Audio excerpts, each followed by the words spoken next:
आप सभी भाई बहनों का आज की आध्यात्मिक चर्चा में बहुत बहुत स्वागत है।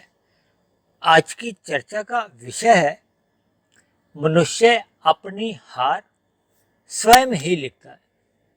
देखिए, पढ़ने में प्रथम दृष्टिकोण में ये शब्द कुछ अटपटे से लगते हैं कि कोई भी मनुष्य ऐसा नहीं चाहता कि वो हार जाए। देखिए, हम सभी मिले हुए जीवन में केवल आध्यात्मिक दृष्टिकोण से नहीं, भौतिक दृष्टिकोण से भी जिस क्षेत्र में भी जाते हैं वहाँ केवल हम अपनी जो एक लक्ष्य है या जो एक नज़र है या एक हमारा जो एक उद्देश्य है वो सदा ही जीत के ऊपर होता है। हारना कोई नहीं चाहता। देखिए, कोई मनुष्य खेल जगत में भी अक्सर जब उतरता है तो वो जीतने के लिए ही उतरता है। जब मनुष्य कोई व्यवसाय करता है तो लाभ कमाने के लिए ही उतरता है।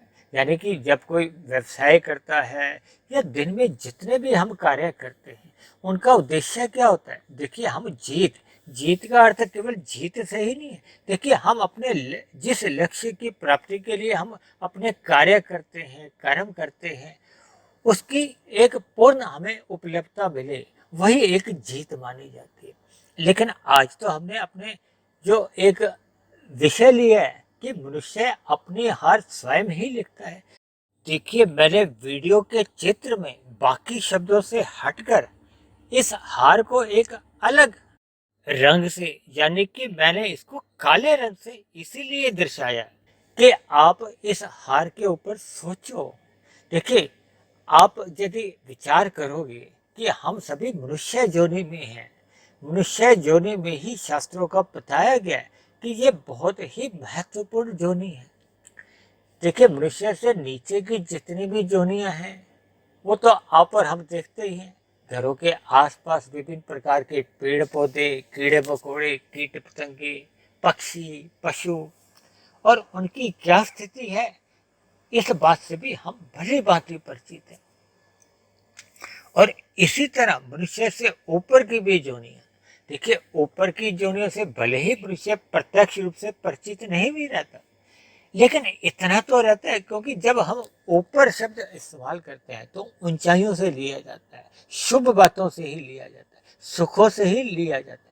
चर्चा को आगे ले जाने से पहले हम इस बात को थोड़ा और अधिक खोल देते हैं। देखिए, हार का अभिप्राय जो मैंने आज लिया है ना, इसका अभिप्राय है कि मनुष्य यदि अपने मिले हुए अवसर का लाभ नहीं उठाता।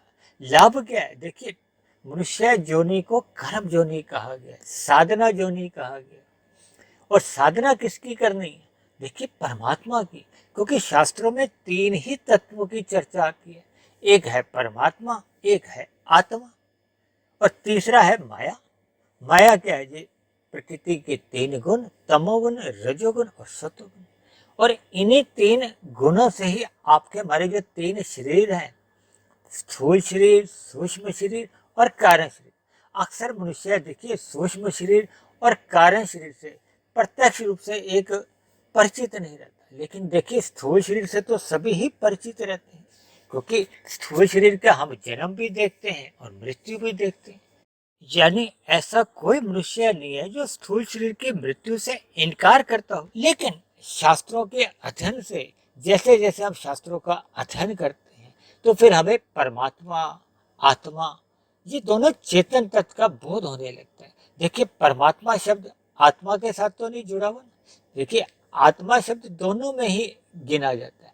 आत्मा में तो आत्मा शब्द है ही है, परमात्मा में देखिए परम जमा आत्मा यानी कि परमात्मा।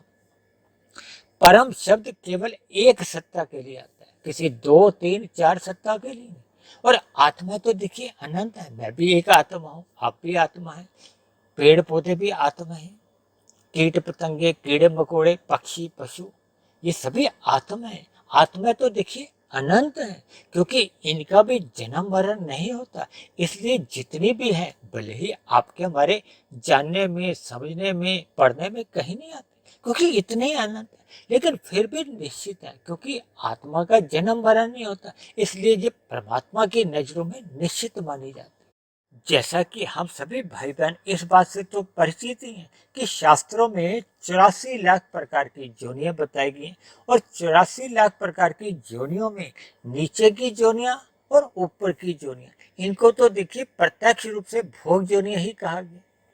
मनुष्य से नीचे की जितने भी जोनियों के कर्म होते हैं वे मात्र एक क्रिया रूप में ही माने जाते हैं। यानी कि एक पक्षी या एक पशु एक दूसरे पक्षी को मारते पीटते हैं या खा जाते हैं, यानी कि बड़ा जीव छोटे जीव को अगर खा भी जाता है तो उनका कोई नया पाप कर्मों का कोई ऐसा क्रमशः नहीं बनता, क्योंकि वो भोग जोनियां हैं। क्योंकि मनुष्य से नीचे की जोनियां देखिए भोग जोनियां कहेगी। इसी तरह मनुष्य से ऊपर की जितनी भी जोनियां जिनके फलस्वरूप हम सभी साधारण मनुष्य का ये जो पृथ्वी जल अग्नि वायु आकाश जैसी जो हमें सुविधाएं मिलती हैं या विभिन्न प्रकार की देवी देवताओं द्वारा जितने भी जो क्रियाएं की जाती है जिसके फलस्वरूप आपका हमारा जीवन चल पाता है, उनके द्वारा भी ये जितनी भी क्रियाएं होती हैं उनका कोई पुण्य कर्मों का कर्माशय नहीं बनता। देखिए वो परमात्मा की प्रेरणा से एक व्यवस्था चलाने के लिए वो क्रियाएं करते हैं। यानी कि मनुष्य से नीचे की जोनियां हो या मनुष्य से ऊपर की जोनियां हो, उनके साथ देखिए हार और जीत शब्द तो जुड़ा नहीं हुआ। ये जो हार और जीत शब्द है जिसको आज हम जो एक चर्चा का जो हमने विषय बनाया वो तो देखिए हमने हार को बनाया। हार को इसलिए बनाया कि मनुष्य अपने मिले हुए जीवन में हार के नहीं जाए। हार के मतलब वो एक असफल होकर नहीं जाए, अपने मिले हुए जीवन को सफल बनाए, जीत जाए, सफल हो जाए, सार्थक करे। सफलता क्या है कि जब हम मिले हुए जीवन में यानी कि मनुष्य जीवन में ये जो 84 लाख प्रकार की जोनियों में बार बार जन्म मरण जो आपका हमारा होता रहता है। देखिए आपके हमारे जो सूक्ष्म शरीर है और कारण शरीर है इनका भले ही बार बार जन्म नहीं होता, लेकिन स्थूल शरीर तो बार बार आपको हमें कर्मों के आधार पर बने हुए संस्कारों के आधार पर मिलते ही हैं। और जो मैंने आज हार अपना एक जो विषय बनाया है कि मनुष्य अपनी हार स्वयं लिखता है, इसका अभिप्राय क्या है? देखिए क्योंकि मनुष्य योनि को ही कर्म योनि कहा गया। कर्म योनि का अभिप्राय है कि हम अपने मिले हुए जीवन में जैसे जैसे कर्म करते हैं फिर वैसे वैसे ही हमारी आगे की गति होती है। गति क्या है? देखिए स्थूल शरीर के मरने के बाद आपका हमारा जो सूक्ष्म शरीर और कारण शरीर आत्मा और परमात्मा के साथ फिर एक नए स्थूल शरीर का सृजन करता है, निर्माण करता है, रचना करता है। वो किस आधार पे? देखिए आत्मा और परमात्मा जैसी जैसी प्रेरणा करते हैं, जैसे जैसा हमारा आधार बना होता है। आधार किसका है? देखिए आधार का अभिप्राय होता है कर्मों का आधार, ज्ञान का आधार। यानी कि परमात्मा तो देखिए किसी के साथ कोई पक्षपात नहीं करते। जैसे देखिए हम अपने जीवन में विभिन्न प्रकार की जब परीक्षाएं देते हैं तो परीक्षाओं में हम जैसे जैसे अपने उत्तर पुस्तिका में लिख कर आते हैं, यानी कि प्रश्नों के उत्तर जैसे जैसे हम लिख कर आते हैं फिर अध्यापक हमें उनके नंबर देता है। उस नंबर के आधार पे ही देखिए हम पास फेल होते हैं। पास होने का मतलब है क्या? जीतना। और फेल होने का क्या अभिप्राय है? हारना। यानी कि हम जब परीक्षा में फेल हो जाते हैं तो इसका अभिप्राय क्या है कि अध्यापक ने किसी भी प्रकार का कोई हमारे ऊपर कोई पक्षपात नहीं किया। वो तो देखिए जैसे जैसे हमने उस उत्तर पुस्तिका में अपने उत्तरों को लिखा था अपने ज्ञान के अनुसार। देखिए हम भौतिक जगत में जितनी भी परीक्षाएं देते हैं उसमें कहीं भी देखिए नकल करने का कोई एक अधिकार नहीं है।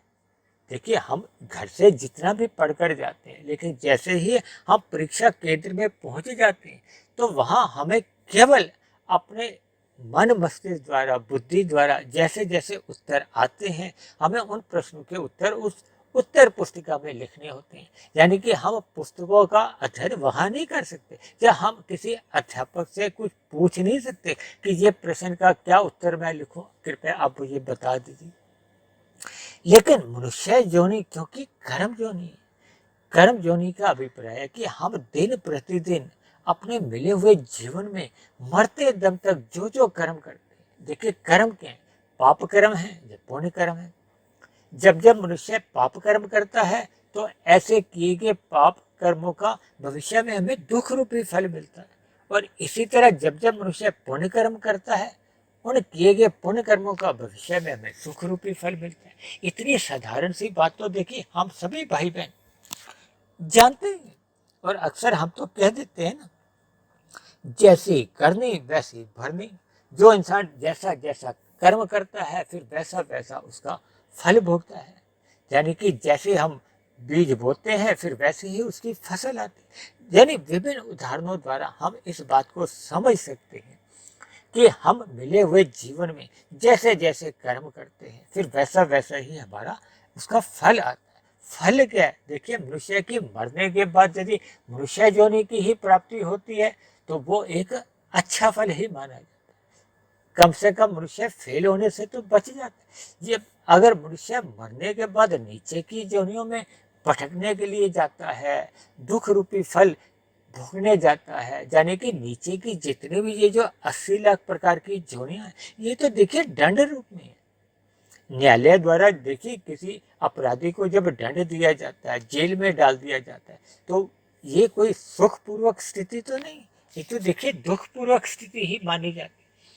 यानी कि मनुष्य अपने मिले हुए जीवन में यदि मरते समय वो हार के जाता है, हार का मतलब यह है कि वो अपने कर्मों द्वारा यदि अपना कर्माशय में पाप कर्मों का कर्माशय बढ़ाता जाता है और पुण्य कर्मों की न्यूनता रह जाती है, तब ऐसी स्थिति में स्थूल शरीर के मरने के बाद पुनः दोबारा से देखिए जो तात्कालिक जो जन्म है या एक तात्कालिक जो स्थूल शरीर है फिर वो मनुष्य जीवन का नहीं मिलता।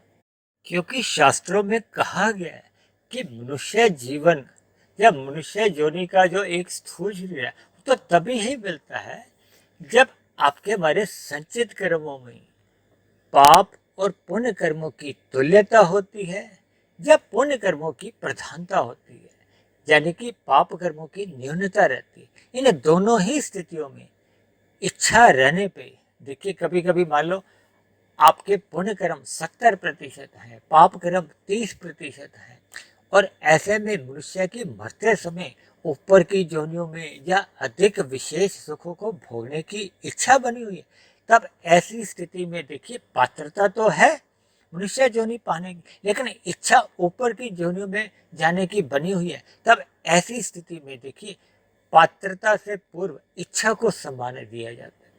और यदि मनुष्य के पाप कर्मों का कर्माशय 80% बन गया है, पुण्य कर्मों की 20% रह गई है, तब ऐसी स्थिति में देखिए हमें पुनः मनुष्य योनि का जन्म तो मिल नहीं सकता, लेकिन मनुष्य योनि में मरते समय किसी की भी कोई इच्छा नहीं रहती कि वो मरने के बाद सांप बने, नेवला बने, कुत्ता बने, पक्षी बने, पेड़ पौधे योनि में जाए।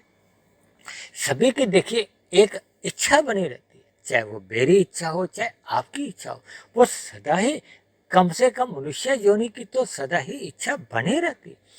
हालांकि देखिए समाज में कहीं कहीं ऐसे अंधविश्वास भी हैं कि लोग इस बात को अपने मन में धारण किए रहते हैं कि मनुष्य मरने के बाद पुनः मनुष्य योनि में जन्म लेता है, कुत्ता मरने के बाद पुनः कुत्ता ही बनता है, पक्षी मरने के बाद फिर पक्षी योनि में ही आता है। ऐसा कहीं नहीं है। देखिए ये एक भ्रमपूर्वक मनुष्य ने ऐसी धारणा बनाई हुई है, और ऐसी धारणा भी नहीं है कि मनुष्य मरने के बाद पुनः 84 लाख योनियों में जन्म लेता है या उन सभी योनियों में विचरण करता है, उसके बाद फिर से मनुष्य योनि का जन्म मिलता है। देखिए कभी कभी ये सभी जो बातें हैं ना मोटे स्तर पर कह दी जाती हैं, और एक साधारण मनुष्य इन मोटे स्तर पर कही गई बातों को ही एक आधार मान लेता है, जिसके फलस्वरूप उसको देखिए शास्त्रों का क्योंकि ज्ञान होता नहीं है, ज्ञानपूर्वक स्थितियों का आभास नहीं होता, ऐसे में वो भ्रमपूर्वक स्थितियों में ही अपने जीवन को ढालने लगता है या ऐसी ही स्थितियों को अपने जीवन में मान लेता है, स्वीकार कर लेता है। क्योंकि देखिए मेरा तो ये आध्यात्मिक ज्ञानात्मक चैनल है, इस आध्यात्मिक ज्ञानात्मक चैनल में जो हम प्रतिदिन एक वीडियो तैयार करते हैं, देखिए वो शास्त्रों के सैद्धांतिक कथनों पे ही आधारित होती है। शास्त्रों में जैसे जैसे सिद्धांत रूपी जो कथन आते हैं या जिन जिन बातों की चर्चाएं बताई गई हैं, देखिए मैंने भी महापुरुषों का बहुत सत्संग किया है, शास्त्रों को भी बार बार पढ़ा है। इन शास्त्रों को मैंने देखिए ब्रह्म मुहूर्त में विशेष रूप से अध्ययन किया है, इन पर शोध किया है और इन पर तर्क पूर्वक युक्ति संगत तरीके से इन सभी पर एक विवेचना की है, जिसके फलस्वरूप देखिए शास्त्रों के जो एक सूक्ष्म विषय होते हैं या सूक्ष्म ज्ञान की जितनी कड़ियाँ होती हैं फिर वो सहज ही जुड़ने लगती हैं। और सबसे बड़ी बात क्या है, देखिए जब हम किसी भी दिशा में कार्य करते हैं तब परमात्मा की एक अभूतपूर्वक कृपाएं उस मनुष्य विशेष में आने लगती हैं। देखिए यदि हम अशुभ कार्यों में लगते हैं तो परमात्मा की कह लो या प्रकृति की ऐसी संभावनाएं उस मनुष्य की फिर मदद करती हैं, फिर वो उसको उसी लक्ष्य की प्राप्ति की और ही वैसे वैसे मनुष्य कह लो या वैसी वैसी स्थितियां मिलने लगती हैं। यदि हमें परमात्मा को पाने का लक्ष्य बना लेते हैं तब परमात्मा की देखिए जिम्मेदारी बढ़ जाती है कि हमें ऐसी ऐसी स्थितियों में लेकर जाता है, कि हमें ऐसे ऐसे गुरुजनों से ऐसे ऐसे लोगों से हमारा संबंध करवाता है जिससे आपके हमारे लक्ष्य की प्राप्ति होने लगती है। क्योंकि मनुष्य जोनी पाकर हम सभी भाई बहनों का लक्ष्य जीत का होना चाहिए। जीत क्या, यदि हम मनुष्य जीवन पाकर परमात्मा को जान नहीं पाते, परमात्मा को समझ नहीं पाते, जब परमात्मा को पा नहीं पाते, जब परमात्मा की समुखता बना नहीं पाते, तो फिर देखिए मनुष्य जीवन पाकर आपके हमारे जीवन की ये हार ही है। देखिए हालांकि मैंने हार शब्द को केवल नीचे की अधोगति की जो जितनी भी स्थितियां हैं या जोनियां हैं उनसे ही जोड़ा है।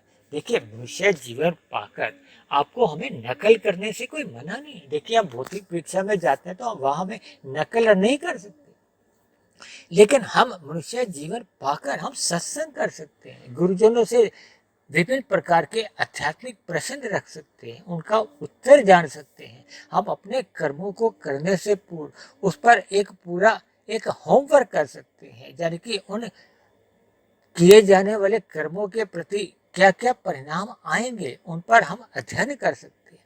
हम शास्त्रों का अध्ययन कर सकते हैं, उन शास्त्रों में जो जो बातें विधि विधान रूप में कही गई हैं या जो जो बातें निषेध रूप में बताई गई हैं उन सभी बातों का हम विधि पूर्वक जब हम अध्ययन करते हैं, देखिए शास्त्रों में कहा गया है कि मनुष्य को ब्रह्म मुहूर्त का संग करना चाहिए, क्योंकि सतोगुण रजोगुण से 10 गुना अच्छा बताया गया और रजोगुण को तमोगुण से भी 10 गुना अच्छा कहा गया।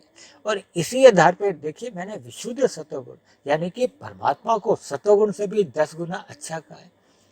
इसी को मैंने अंकों से भी एक परिभाषित किया है। तमोगुण को मैंने 1 अंक रखा है, रजोगुण को 10 अंकों से संबोधित किया है, सतोगुण को 100 अंकों से और परमात्मा को 1000 अंकों से, ताकि ये जो 10 गुणों का जो शास्त्रों में एक मूलभूत सूत्र दिया गया है, आधार दिया गया, ज्ञान दिया गया, शिक्षा दी गई, उसको हम अंकों से परिभाषित कर ले, क्योंकि अंकों की परिभाषा कलयुग में मनुष्य को जल्दी समझ में आ जाती है। देखिए हम सभी भाई बहन नोटों की भाषा को जल्दी समझ जाते, इसीलिए देखिए मैंने तकरीबन 17-18 वर्ष पहले ये एक सूत्र बनाया था कि 1, 10, 100, 1000। उन दिनों देखिए 1000 का नोट प्रचलन में था, देखिए आजकल तो देखिए 1000 का नोट नहीं, तो इसलिए मैंने 1 को एक सिक्के के साथ, 10 को 10 के नोट के साथ या सिक्के के साथ और 100 को 100 के नोट के साथ और 1000 को 1000 के नोट के साथ, जिसको वर्तमान समय में आप 2000 का नोट भी समझ सकते हैं। यानी कि देखिए अंकों के हिसाब से या गणित के हिसाब से जैसे जैसे आप समझना चाहो, देखिए हमने इन नोटों से भी जुड़ना नहीं है, हमने ये जो 1, 10, 100, 1000 से भी जुड़ना नहीं है।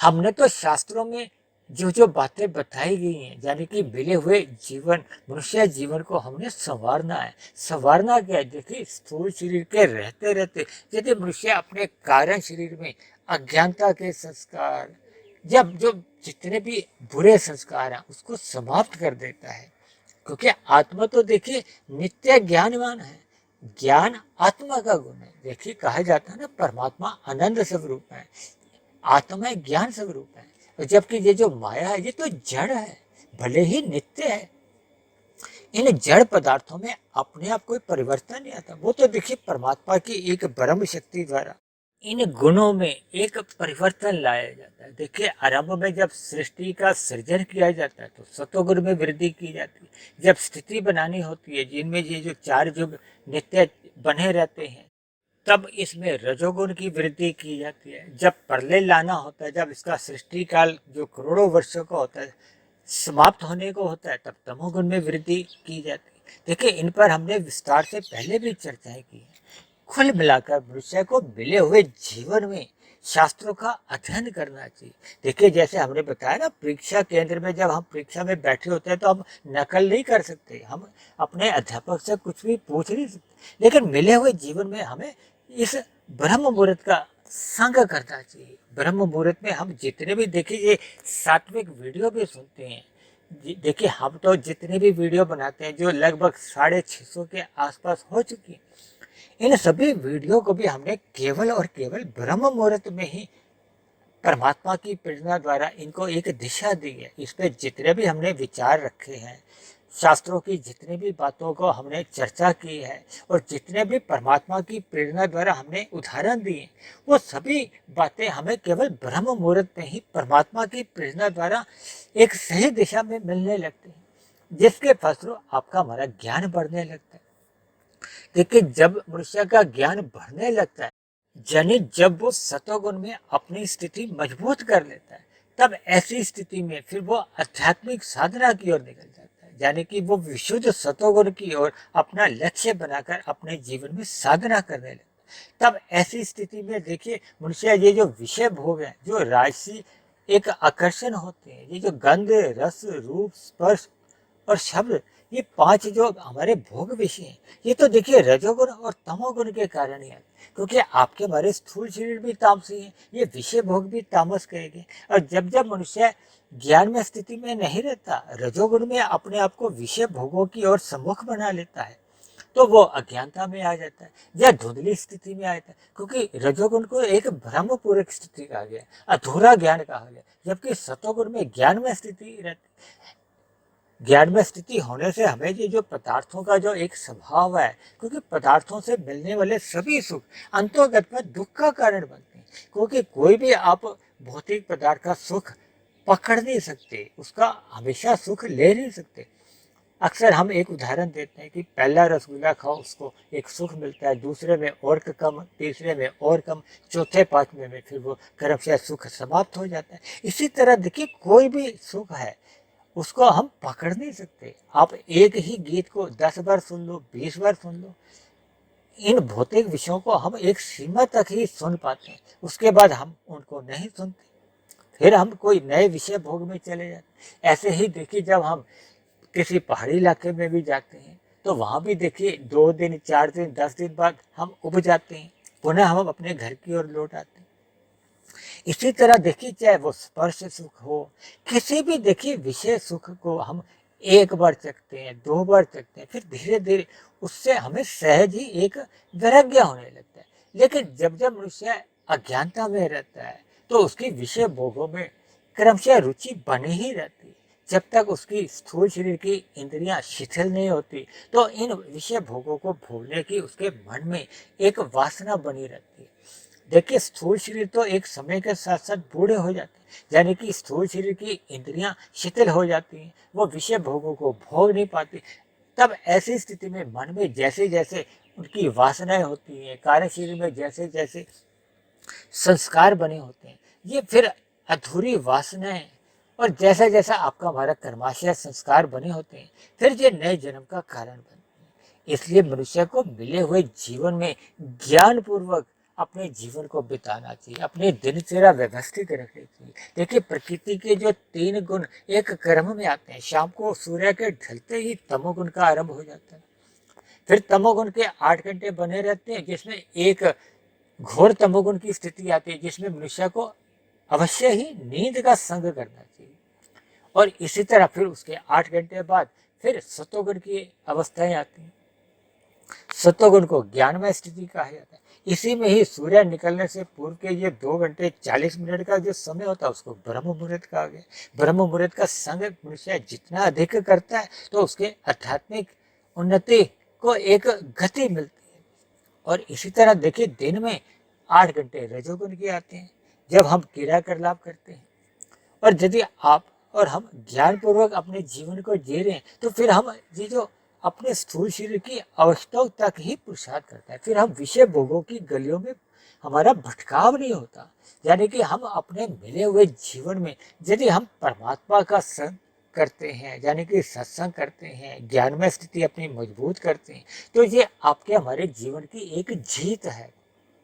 और यदि मनुष्य रजोगुण में ही विषय भोगों में ही लिप्त रहता है, विषय भोगों को भोगते भोगते वो उनका व्यसनी बन जाता है, परमाद में आ जाता है। परमाद में आने के बाद उसमें आलस्य आ जाता है। फिर वो अपने इन विषय भोगों के लिए जो आवश्यक कार्य करने होते हैं, कर्म करने होते हैं, वो कर नहीं पाता। तब ऐसी स्थिति में अज्ञानता पूर्वक विषय भोगों के जो वेग उसके कारण शरीर में बढ़ चुके होते हैं, उन वेगों के फलस्वरूप ही आपके हमारे सूक्ष्म शरीर में यानी कि मन बुद्धि में उन विषय भोगों के फुरने उठते रहते हैं।